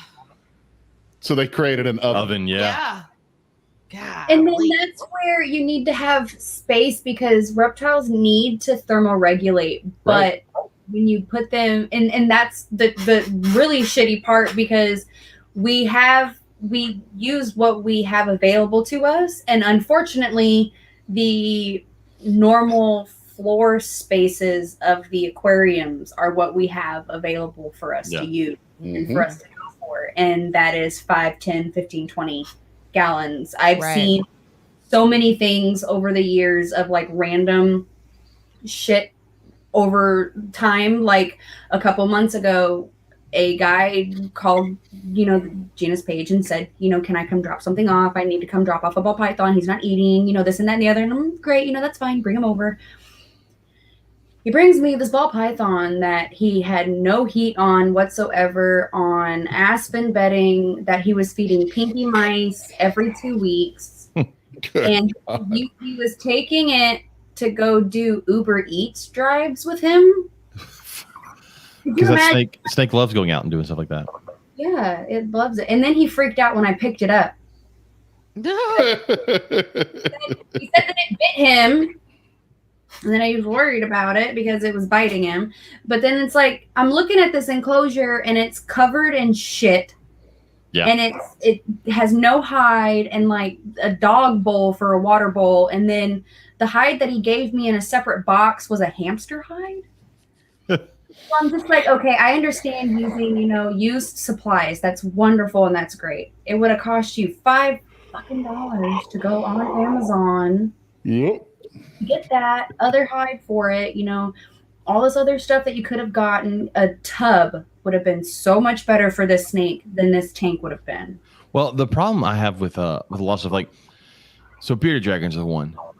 You have to go big when they're little because they're such a high temperature animal that you can't put them in a 10-gallon because there's no cool side to a 10-gallon once you get them to the right temperature. Right. And people always want to go, well, can I put them in the, the minimum is a 20-gallon, but then the problem is they're going to outgrow the 20-gallon in a few months. Mm-hmm. And so I'm always you got to be careful there. And that's kind of where we are with these things. But how much temperature, how hot they really need it. And they look at you like they're stupid because they, us as people, you ask somebody, what type of care sheet does a human need? Ha ha ha. And you're like, oh, I like 75 degrees. And then you look at people like Gina and you don't realize Gina keeps her house at 85 degrees. Yeah, fuck that. That's not fucking happening. Oh, yeah. Welcome to Gina's house. Your house is hot. Her house is hot. Yeah, no, I could do that. No, she keeps it hot. Okay. Well, I say that, and I was like, Robert got here tonight, and he's like, "Hey, Katie, why are you on your porch?" I'm like, "I'm freezing," and I'm in long sleeves sitting on the porch. But I'll take freezing. But the thing with temperatures is, I had somewhere really good to go with this, and then Katie interrupted with her story about being cold. That's what happens when you have an SVT episode, man. You get cold. SVT, isn't that a TV show? Shit, I wish. Fuck me. I'll come back to it. It'll be good. So sorry. Jason Broly also said he loves the VivTech bulbs. They use them at the shop. He says that when he does weekly testing with UVB, they're still running great. So again, I can't say enough about UVB for buy VivTech bulbs. Because I've seen a bunch of groups of people shit on them because they just don't know. That's what I want to. I want to get a monitor. The UV monitor. I want to get the. Is it a monitor? It's a. Yeah. It monitors the amount of UV this. It measures. It's a measure. Yeah. Yeah. It's not a measurement. Let's measure it. It's a fuck. What are they called? I don't know, but my brain has stopped working now that you and I'm still trying to remember what I was trying to think of. Anyways, the sulcata I have in the other room is a prime example of how well this UV light is working. That thing is just ballooned since I moved it into that cage. It's crazy. But where was I going with temperature? It was really important, and I just can't remember it now. Oh no, what's this? I know what it was. We're good. The problem, and I've talked about this with reptiles. The problem with reptiles is that they are so hardy, and so many people keep their reptiles in such shitty ways, and in their mind, it didn't die. Therefore, what they were doing was right. I was talking to a coworker the other day, and they're talking about turtles, and talking about, well, you keep them in a small tank, they won't get any bigger than the tank. That's not true. Turtles grow no matter what. If your animal is stunted because of how you're keeping it, that's because of how you're keeping it. And the problem with turtles is they can live through that shit for a long time. They just get deformed to the size of the enclosure. Yep. Yeah. And so that's it. I have a bearded dragon right now that it's in a little 20-gallon, which it's not bad or anything. The problem that it has, the lady calls and she's like, so I need some help and I'm not quite sure what's wrong. My bearded dragon is chewing on itself. And I'm like, what? That's weird. It should not be doing that, in case anybody's wondering. Exactly. I was like, mine likes to randomly lay in her water bowl. Oh yeah, I was like, what? Huh? And she was like, yeah, he's chewing on his feet. And I was like, can I see that? And she sends me these pictures and I'm looking at the bulbs and she's got these regular ass just light bulbs on it. I get him set up and perfectly fine. The moment he had regular temperatures in order to regulate properly, he stopped chewing on himself. He's not chewing on himself at all anymore. All I have to do is wait for his toes to fall off. Oh man. They're at the point where they're falling off, but and that's, talking about, rescue things, when you get things that you look at and you know exactly what you're looking at to know that it doesn't need, anything serious other than a chlorhexidine soak, some antibacterial, medicine, and then a clean enclosure, some food and some thermoregulation, and that's it. Yeah. And you're good to go. And now he's fine, and his all he has to do is shed a good time, and his toes should fall off. The couple of toes that he was chewing on should fall off. How old is he? Is he like little or? Oh no! Dang. Yeah, hold on. Let me go grab him. That's so crazy. That's why it's important. I mean, I had a dog that chewed his toenails, but the vet said that was an allergy thing. Like we never had to cut his toenails. I missed that ever because he would chew. I miss not having to cut dogs' toenails. They could tell me it's an allergy issue. I don't care. I never had to cut his toenails. Never had to cut his toenails, which was great. It was so. My other dog, we had to, because she had little dew claws, and they would curve in. Otis, he's at a point now where he needs his done again. Yeah. Does he sound like you're trying to murder him when you cut his toenails? No, he's pretty good. Oh, look, there's a beard. He's so cute. Oh, look at. Oh, wow, those are. Fucking Darren. He just asked when is his birthday. Dang. That one right there. Yep. So that crazy. Got slight MBD, but it's not bad enough that. He's alert though. Look at him. He is.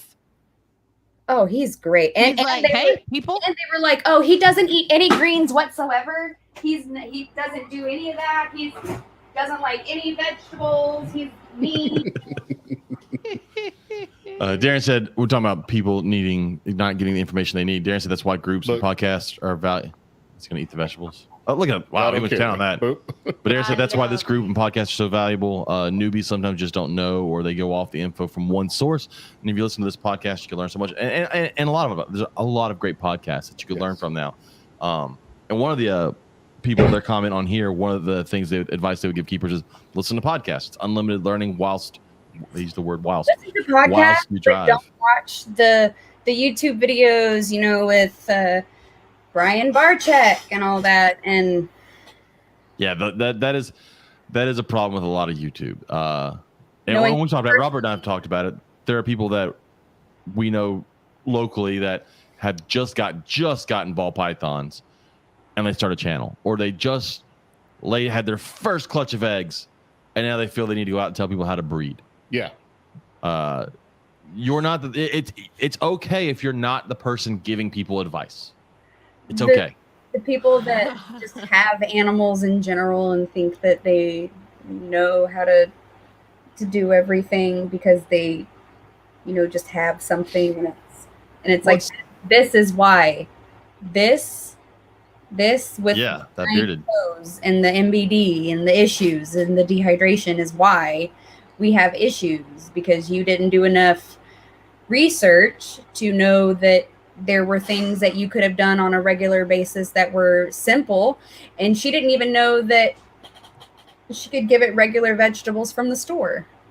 She didn't know that you could feed regular ass kale. You only can feed them that dehydrated stuff at PetSmart that you add water to and they eat out of a bowl. That's the only thing they can eat. Well, Oh my God. that bearded dragon's in our living room that I got from that girl. I've told it on here a couple times. She thought it was a male. She had him for 2 years. Turns out I get it home and it's a female. And she was feeding it freeze-dried crickets. What?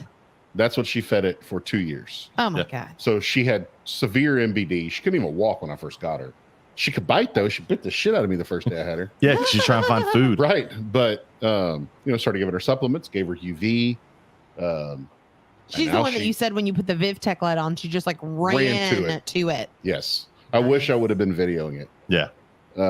I'm not gonna lie, I was very disappointed that mine did not react that way. And she's now like, 'Cause she's I'm one of those that Robert did this, so mine will too. And she sees you, she runs over to the log and gets on top of it and looks at you like, hey, food. I know I ate 20 mealworms earlier. I mean, superworms earlier, but I'll eat 20 more. And it's like, no. So Tokays is like that. It'll come right to the side of the glass as soon as you walk up to the cage and want you to pick it up, and it's a tokay, but it wants you to pick it up. and then it will eat you. Nope, not at all. I disagree. Nice. I disagree. You're lying. They're all God, fucking I evil. want a tokay so bad, but I can't do it. They're so evil. All you want, that's okay. Go ahead, it's fine. Disagree. Fucking Satan lizards. I love it. This is actually it's a really weird rescue situation as well that actually came from a crocodile encounter situation. Jared Zellers. I don't know. Yeah. But apparently I'm glad I don't know that name. Mm-hmm. Go ahead. I'm not gonna. If he wants to, just in case he wants to say I was mean or anything, but it was a situation involving him that I ended up getting this captive bred tokay, and this tokay was for some reason put into his responsibility, and it was a captive bred animal that was bought from Kristen Dion, the tokay breeder, and then it was sold at a healthy recorded 24 28 grams, something like that, and when I got it, it was 11 grams. Oh wow. Damn. And it looked like it was like dying. That's crazy. Yeah, I have no idea how I even got this tokay back to. I'm gonna get us back on topic. I'm gonna get us back to this so I can finish this question. Yeah. Do All it. right. Angel, this is one we kind of hinted at, but it said his advice was get a schedule and keep to it. Schedule feedings, missing spot cleanings, monthly cleanings, anything else you can think of. Keep your reptile room clean, your reptiles maintained, and it allows you to have small interactions with your collection. Couple things there. I agree a schedule is great for cleaning, a great cleaning schedule, going in, checking waters, all that stuff. But we talked about the feedings. So actually, A feeding schedule for lizards, I was just going to tortoises. say for variety, and not necessarily for this is the day I'm going to feed them, but this is the day I'm going to feed them this, and this is the day I'm going to feed them this. So if you have an animal that gets a varied diet, a schedule could be great. Not necessarily even a So I was watching schedule. a Dave Kaufman video, and he was in Florida visiting a guy who breeds black Burmese mountain tortoises, which is I want one so bad. But That would be Dave has one, and he said his problem is that his gets very picky. There are times where he'll only eat tomatoes or only eat lettuce. He'll only eat certain things. And he asked the guy, "How do you deal with your?" And he goes, "I only feed them one thing at a time. Okay. So I only feed them collard greens today. Tomorrow I'll give them carrots." That's what I do with Maybe all. they don't have a choice. Yeah. Now with sulcatas, I've never seen a piggy sulcata. They'll literally eat dog shit. So I've never seen a sulcata like, oh no, I don't want to eat this. I've seen them eat meat. Yeah. I had to stop mine from stealing the pinky from my redfoot because I do cohab. Oh dear Lord.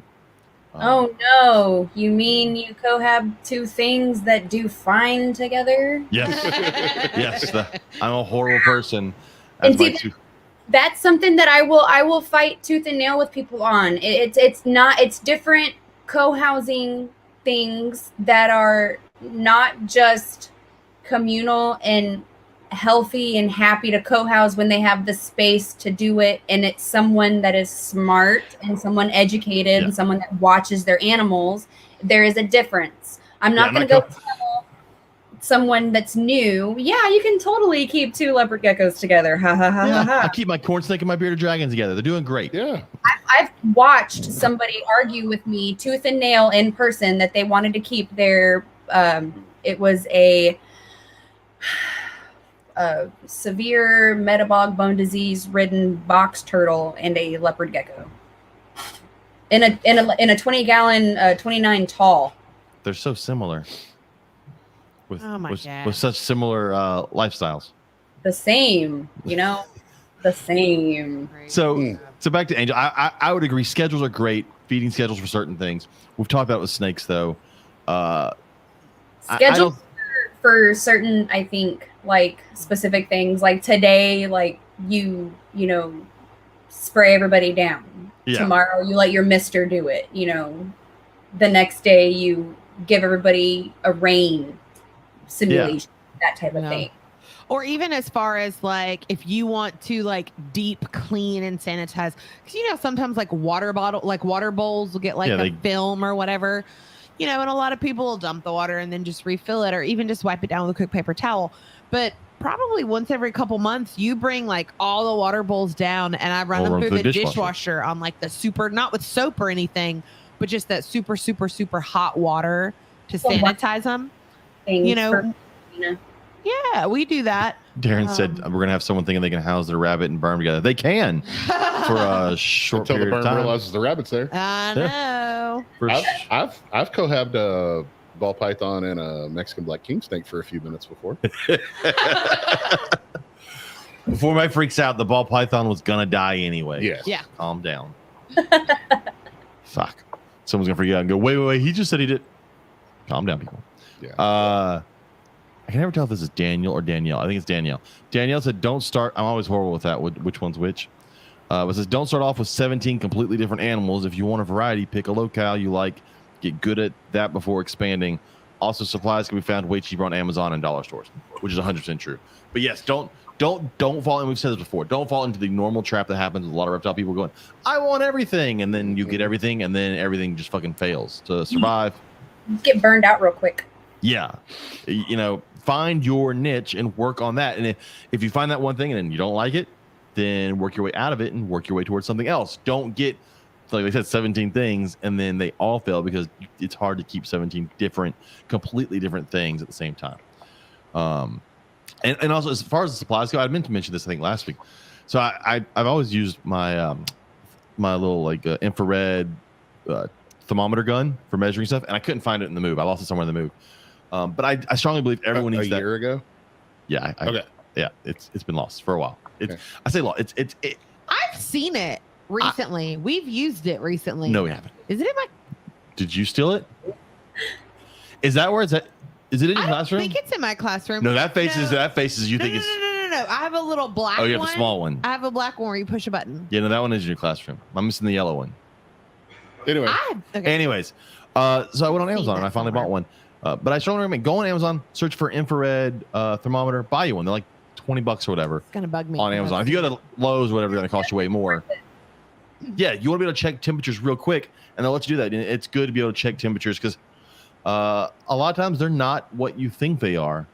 Especially, you'll find it a lot of times with like radiant heat panels. You'll have a thermostat set for your radiant heat panel for 89 degrees. Like, all right, let's set it to 89 degrees. But if you actually check the temperature at where the snake is resting, it's like 100 and something degrees because of the way the difference is. So you actually have to play around with those thermostats and maybe set it technically lower than the set it for technically lower than the temperature you want to achieve the temperature you need. So again, a temp gun like that is cheap on Amazon.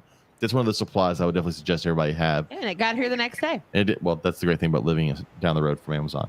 I had Bethany Dunaway's Ackie monitor for a while. He straight up would bask under 168 degrees. Oh yeah, those fucking monitors are crazy. Like I would check it, and it would be almost 170 degrees. But he was in a I keep a separate little, I say little, it's 4x2x3. It's a Cages by Design, big ass, just big empty enclosure that I keep extra things in. Yeah. Just for space in case I need it, because it's so big. It's a big 2-piece enclosure that a lady gave me. She randomly called me one day and said her son was going off to college and that he didn't want it anymore. It was a gift and he just didn't want it. She said, as long as you come get it. I was pregnant and I went and picked it up when I was pregnant. She was like, are you sure you'll be able to pick it up? And I said, yes. And I shoved it in the back of the truck and took it home and got me a really big enclosure for free one day. Nice. And I got that Ackie and I went and checked it one day just to see for shits and giggles what he was basking at. And it was 168. Oh yeah, they like it hot. That's crazy. Crazy. Darren had a good point.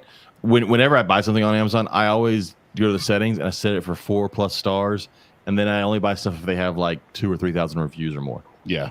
So definitely check the reviews on stuff because you'll find stuff for a great price with like 2 reviews. That's probably not what you want to go with. Right. So just double check that stuff. But there are a lot of things you can get on Amazon that you don't have to go to PetSmart to get because it says Reptile on it. Bedding is a big one. For those that do use Aspen, because I use Aspen for stuff, never buy Reptile Aspen. Never buy Reptile Aspen. If it's got a picture of what? My son, my youngest one, will get a allergic reaction to Aspen within 2 minutes. Yeah. So I can't have him. I can't even take him to Gina's house. I get the dust. Yeah. The dust and some of the stuff will get me, but if you're fine with Aspen, shop in the small mammal section of your pet store. Mm-hmm. As soon as they put a snake or a lizard on the bag, it costs way more than if it's a hamster on the bag. Yes, that's a fact. Just use Reptile and be done with it. I like Reptile, but I like to use Aspen for my sand boas, and I like to use Aspen for my colubrids. It keeps it drier, and it's easy to spot clean, especially for corn snakes who are shitting all the fucking time. Yeah. But I do use Reptile when I'm using for like boas, ball pythons, things that are gonna shit once a week, and that's easy to clean, and I can hold a little more humidity for them. Corey Martin said every interaction you have with others in this hobby contributes to your reputation. Act accordingly. Corey would know. Corey has blown up huge in the last 3 years, and that's because every time she interacts with somebody, it's very professional. Unless it's just us hanging out with just Corey, then it's just Corey. It may not be that professional. But shout out to Corey. She just had a clutch of that's sitting in there. Brettles python. I was like, I have one. I was like, you have one. I have one. She just had a clutch of Brettles eggs laid. So good luck on hatching those, Corey. She was super excited about that. That is awesome. I mean, because you have to. I don't know much about that snake, but the fact that she was as excited as she was. She's excited because everyone else on she's excited because of the way you have to do it, because you have to drop the temperatures on them. They have to go through a brumation. All like the rubber boas. They're a cold weather python, so they got to drop. And so she did that in Texas. So it's very impressive. Do down here. Yeah. So way to go, Corey. That's gonna be awesome. I may have to hit her up for good job. A male, since I have a female. Our friend Robin Williamson from R&S. R&R. R&R. Oh, I knew this. Rhonda and I couldn't remember Rhonda's name. It's R&R Dragons. I got it. Jeez, James. I kept wanting to say Tegus, but I knew Tegu isn't in the name, but they do Tegus. It's why it's confusing. But so don't trust the words of just anyone in Facebook groups. Fuck. Ask breeders and longtime keepers. These people that have had their reptiles for a month aren't experts. Yeah. If you're asking a question in the Facebook group, the odds are the majority of the people answering your question, A, have never kept that animal. Yep. Or B, kept it for a month and got rid of it, but they're an expert. Or have only had it for a month and they're an expert. The odds that the person answering your question is a long-term keeper breeder, an expert in that thing, are slim to none. So be very careful with who you trust when you ask it. I'm not saying don't ask questions in Facebook groups. There are tons of ways to get ideas, but then go and research that idea. Make sure this person's not full of shit, because most of them are full of shit. Even then, I had somebody brand new come up to me and be like, "Yeah, I was watching Brian Barczyk's videos and da-da-da-da-da." And I'm like, "Yeah, that's." You lost me as soon as you opened your mouth. Want him around you? Damien McKay said this earlier, said listen to the podcast. There are great podcasts out there. Morelia Python Radio is a great one. A Herpculture podcast and that whole network for both of them. Those are great. A lot of good information. I still love Reptile Fight Club. It's one of my favorites. They always have really good information. So find you a good reptile podcast. If you're listening to this, you're already listening to the best one. Just saying. That's big bullshit. But whatever. My dad said, you gotta believe in yourself. Babe. I believe in yourself. I've got no problem having confidence in myself. You do not. It's one of the things I love about you. I am pretty good at being confident in myself. Now I may be wrong, but you'll never fucking hear me say it. Absolutely not. So my dad commented on it. He said, don't start with a snake that has specific humidity requirements such as a rainbow boa. I can wholeheartedly agree with that. That's good advice. Because that's what you did. That is exactly what I did. And just because it worked out for me does not mean it will work out for you. Right. So many animals die because people go, it's a pretty animal, and then they don't understand the requirements are not a ball python. They're not a leopard gecko. Some of these animals take very certain requirements, and they are not very forgiving. As much as we talk about certain reptiles being very forgiving, like red-eared sliders could fucking live through anything. Unfortunately for them, you can't kill a red-eared slider. Anybody that has ever killed a red-eared slider, you may never need to own an animal or have a kid. I don't know what you could do to kill one, but some of these animals, like and I've done it before, baby rainbow boas can dry out very quickly. Yeah, and then they can die. There's a lot of lizards like that. So, yes, be very careful with what you start with.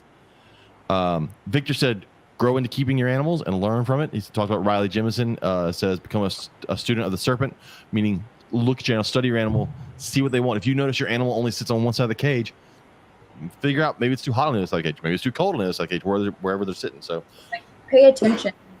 Yeah, look at them and look at what they think, because a lot of people don't understand that they really do rely on their environment, and it's their biome and the weather that really does keep them alive and does control their living range and how they are able to stay alive. If it's too hot where they live, obviously they're not going to have an easy time living. So it's not going to be hot. Yeah. And so we need to be careful doing that here. Like thinking about that, you go into houses like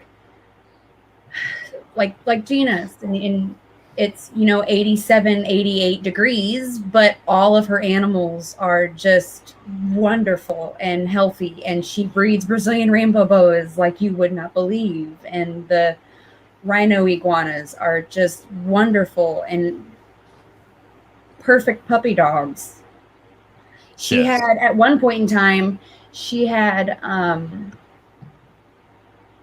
sailfin dragons, a pair of males that were like a bonded pair. It's hard to breed those, in case you're wondering. A pair of males, very hard to breed. Oh yeah, but no, it was like a weird bonded pair of males that when they were separated, they both quit eating. Yeah, both stopped like living. They just didn't want to do anything anymore. But once they were back together, they were fine. And that's just one of those situations that you have to pay attention to your animals and understand that sometimes things just don't work the way that you think. Darren had a great idea. Start with a black mamba because it'll make you look really cool on Instagram. That's great advice. As you die live on Instagram. Yeah. Make sure you're doing a live, because if you're just recording, no one's going to be there to post it. You're dead.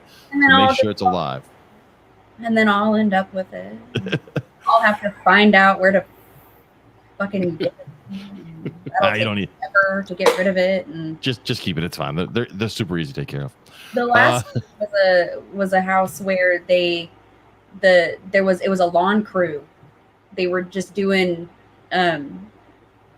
an abandoned house, and they were finding masawagas and all types of Easterns and Oh, jeez. That's nice. oh yeah, they had just let them outside. All right, so let's run through these. Dominic said install a sink in your snake room. It's great if you can. I would love to have a sink in my snake room, but it's not a possibility where I am. But that is my future goals. It would make things much easier. Todd Sanders says, do what you love and you feel is right for your animals. I agree there. If you do something you don't like, we've talked about before, you'll lose a passion for it. You won't take care of it right. Ashley Howdy, our friends over at Coke Skew, said, start with not trying to go the cheapest route and build from there. Cheap animals and products usually make the keeping experience more difficult and less enjoyable. Living animals need and deserve more than minimum. If more than minimum cannot be attained, then do not get into keeping. Agree. Speaking of cheap, and she's not just saying that because they sell high-end cages. No, at all. She truly believes that. You see some people that have like cheap racks and they hate the racks are horrible. Well, you bought a shitty ass rack that's not level that things Like get out yesterday. of. That person tried to trade me that. I don't know if I told That you. rack That was made out of melamine and was and like the crooked tub stuck out. Yeah, the tub stuck out. And they had lids on them, I think. Yeah, they did. Yeah, they I was want like, to trade you for what? No. For an actual rack? Yeah. Why the fuck would you trade an actual rack for a piece of shit? People are fucking stupid. On top of that was the guy that posted the the cages for sale made out of Orient Strand OSB. OSB, yeah. Literally the cheapest shit you can buy. So as long as your animal doesn't need water at all, I don't mean humidity, I mean water at all, you're good. It'll be a great cage. It'll be great. And if you don't mind the chemical smell that OSB gives off. Yeah, once you add that heat light to it, it's going to be really great because that glue that holds all those little pieces of wood together, that's going to be great.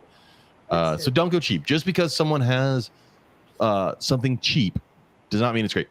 Example, and look, this is not, it's kind of toot my own horn, but it's not really toot my own horn. Someone asked me about, I had rainbow boas for sale. They asked me how much. I told them how much. And they said, oh, well, I'm going to go this other route. Someone has one for cheaper. I was like, okay, I get that. But then I was like, well, let me ask him. I said, one, how much? And two, is it captive bred? And he tells me it's $250 and it's a captive bred adult. I call bullshit. No one is selling a captive bred rainbow boa adult for $250. And if they are, that's one of those deals that are usually too good to be true. In reptiles, don't get me wrong, there are lots of deals that are really good. And it happens every now and then. I say a lot. There are deals that happen every now and then are good, but there are a lot of deals too good to be true. Yeah. When an animal normally costs this much and someone's selling it for way less, question that. Don't just jump on it and go yes right away. Just don't be cheap.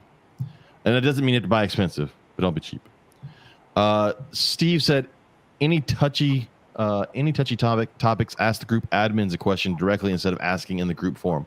That's good. That's a good piece of advice. Yeah, a lot of things are going to lead straight to an argument, and especially we've talked about it before. These groups that are large, you're talking 30,000, 60,000 members. People are in those groups just looking for a fight. Oh yeah. So sometimes ask the admins. A lot of these admins in these groups, they're gladly going to help. That's why they're an admin. And they would gladly have you ask them that question versus have it explode as a fight and them having to delete that whole comment in a group. So that's true. Michael Stringer said, keep your snake room clean and organized. That's the second one. I agree. If you keep it clean and organized, one, you're more likely to go in there. You will find that if your snake room is messy or cluttered, you are less likely to go in there because every time you walk in, you're overwhelmed. Yep. And then therefore you stop cleaning as much. You stop taking care of stuff as much. Keep it clean. I can't tell you that every now and then I get in there and I spring clean my reptile room. And I just feel so much better. I just want to sit there and just like look at my room. I love it. Our buddy Paul Byfield said, stop fucking doing unboxing videos in your reptile room. My whole collection has mites or died and I don't know why, clowns. So yeah, there are folks that don't open shit. Don't open new shit in your reptile room. That's even when you're not doing YouTube. We go back to quarantine. Your new stuff should never go near your collection. And honestly, you should not go near your collection after dealing with the new stuff. So wash your hands. Like that's good. Yes. Our buddy Dominic DeFalco said, invest in quality. It's the second one. In quality animals, quality supplies, quality friends and mentors. This is not a hobby to make a quick buck or become famous overnight, which is true. Very true. Those folks that try to do that aren't around long term, but they seem to be the loudest ones in the hobby. They will be the first ones to give you advice, even though it's wrong. Max Hicks posted a video. I've seen this one. This is Build a Reptile Wall. It's a great video. Check out Max's view on YouTube. but it shows you how to build a wall that will hold your hooks, your spray bottles, all your tools, keeps you more organized. I do that with a cart. I have a cart in my snake room. I actually bought command hooks. Makes it great. It's made for holding mops on the wall, but it works great for holding snake hooks or tongs on your wall. The dollar store, the Dollar Tree specifically has, little metal things that you click on the wall or pin on the wall. Yeah. I get those. They work for my hooks perfectly. For spraying everything, I use one of those big garden pressure sprayers, and I just hang it on it the same. It holds it up there. I had Cody. For those of you who don't know, Cody is my significant other. I'm in his music studio. Those are his guitars behind me. I had him anchor it in so that it would hold the water and everything, the actual water. It's like a big water sprayer, but it actually holds everything just fine. I'm staring at it. But it holds all of the hooks, all of the clickies, the long ones that hold the dong tongs, those, all of them, all the venomous stuff. I have tubes out the wazoo that I've got big ones. See a doctor about that. And I've got little ones for little snakes and big snakes and tubs, and like speaking of the retics that came in, the year before last, that was a group of give or take 20 grand worth of retics that was just animals can come from every situation on the planet. You need to be, and it's not that you don't need to be. It's like, well, you need to be prepared for everything. You just can't be prepared for everything. What exactly are you going to do with 20 grand of adult retics just thrust upon you? And Joshua Stover, I think, gave the best advice on the entire list. Keep things simple. Uh-oh. Yep. Keep things simple. It makes it much easier. It disappeared. We lost you. Can you hear us, Lainey? She cannot hear us, but we can hear her. We can see her. Let me let her know. That's even more awkward. Bless her. Oh, and now we lost her. Oh, there she is again. She's back. Hi, I'm She's back. back. She can hear us. We never really lost you. You were there kind of the whole We time. lost, yeah. But all right, so that was our list. Let me go ahead and do a run through of things on our podcast group real quick. There was a cool one. Someone posted a video of Bryant McDowell posted a video of gators. It was a female gator laid up on top of a male gator like all day. He got up on land to sun, and she's like, "Fuck that! It's a great spot." She got on top of him to sun all day and just laid there. That was funny. Travis posted an awesome one. It was the I'm gonna mess up the pronunciation of these. The Duvernay's glands, the venom glands of a hognose. Because again, for those that don't realize, hognoses are venomous. We sell these things to small children. I'm still very weary about that, but it's very cool. It's a dead hognose, and they show these venom glands from the hognose. It's a very neat picture. Maybe a little too graphic for some, but check it out. That was cool.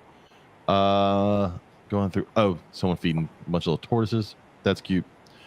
Oh, this Transpecos copperhead. There's a picture of the Transpecos copperhead on the rock with the sun. See that one? Oh, Transpecos copperheads are so pretty. Yes, they are.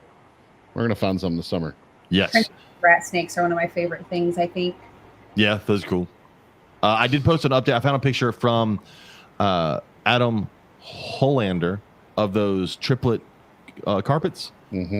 He took a picture of them out of the egg with a normal sibling. You can see how small they are compared to the normal sibling. I imagine. I mean, to fit 3 of them in that egg, that's crazy.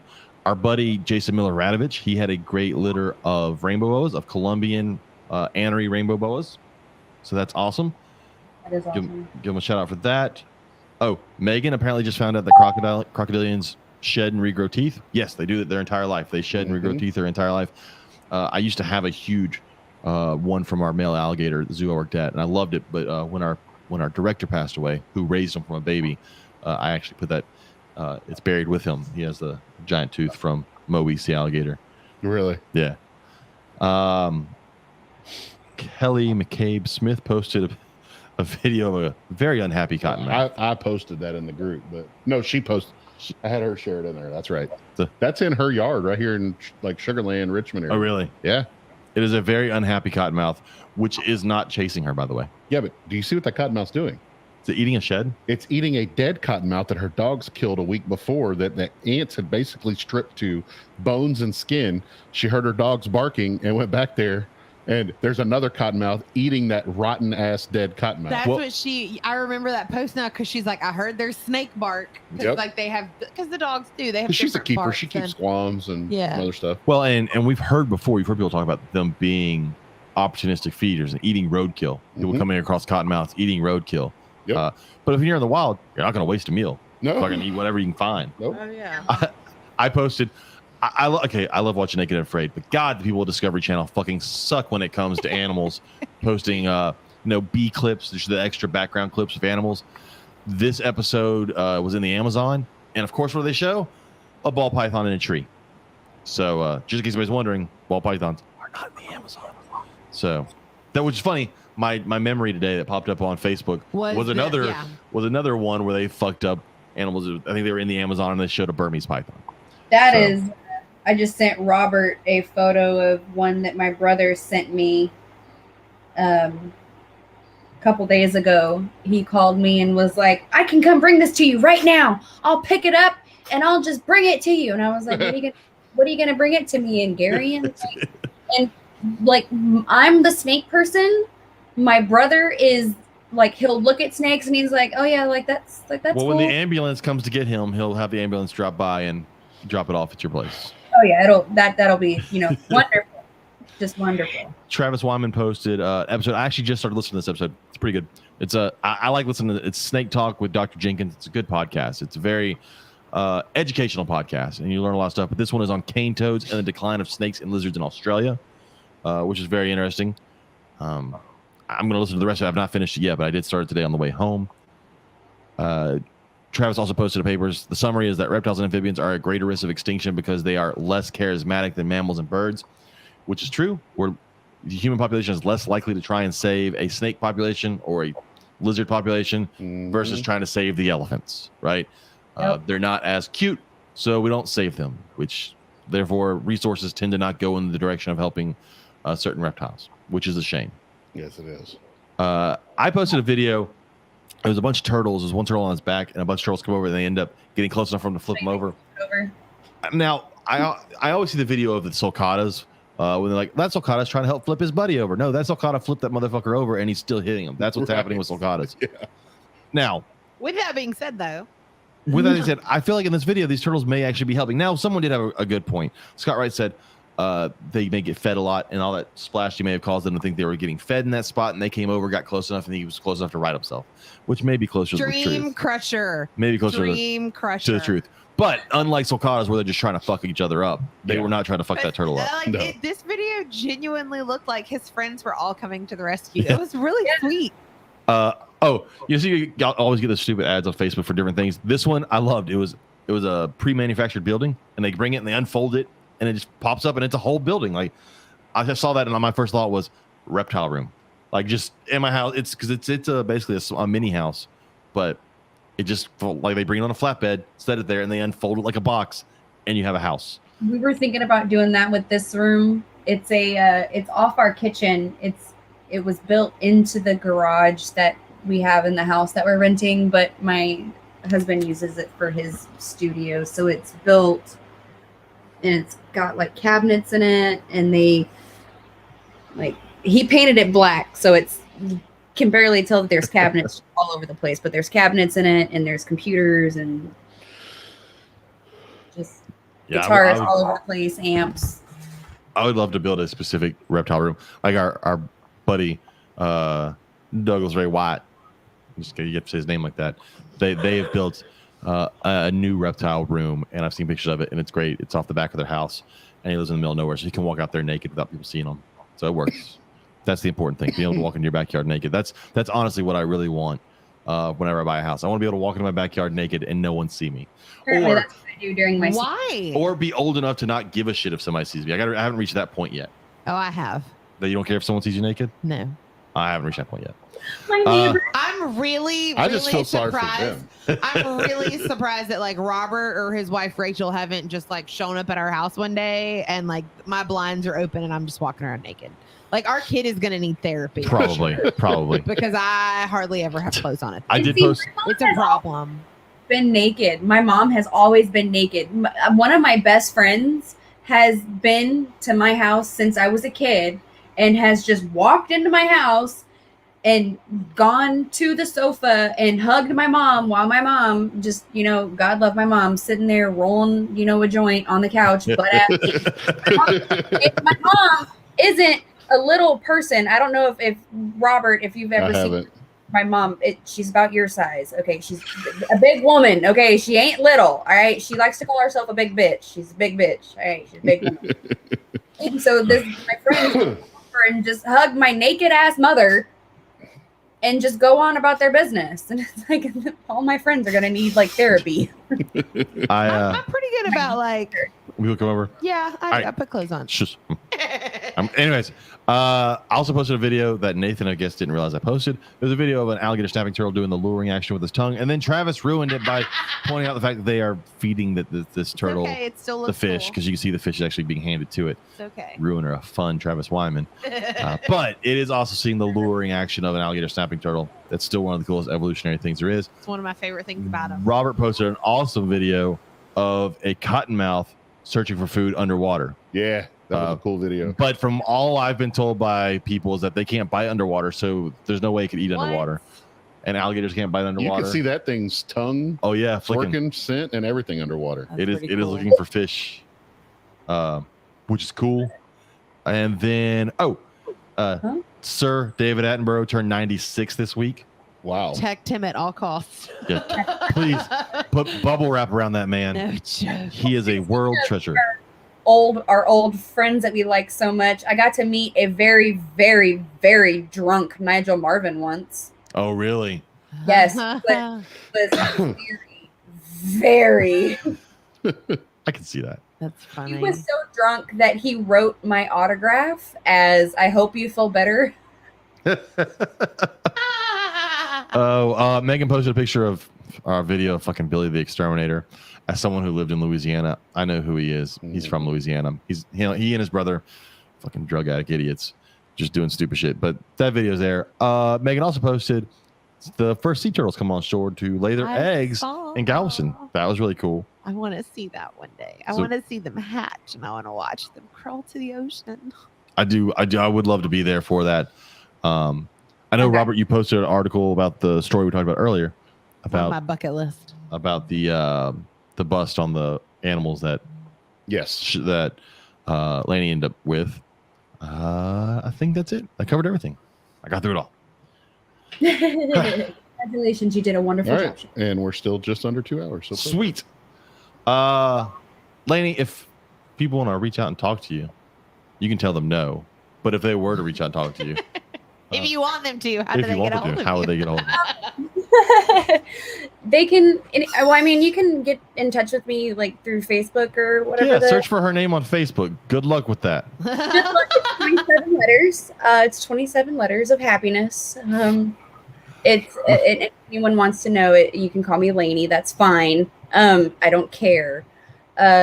Just don't call me freaking Elaine. Just fucking for fuck's sake, call me Elaine. Just my name is not Elaine, and it's not 2 fucking words. Please. I've only written your name once in my phone, texting it somewhere, and somehow my phone is now like it knows her name. So like if I started out, it goes, "Do you mean this?" Yep. I'm not trying to fucking spell that.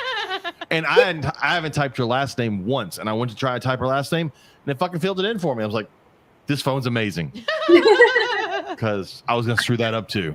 Yeah, I mean, they can get in touch with me through Gina's page if they want. Facebook, that's fine. I've had the same phone number for forever. So if anyone has my phone number and they want to get that, they can just go through there. That's fine. Facebook is one of the easier ways to do it. The Houston Reptiles page, they can message me through there anywhere.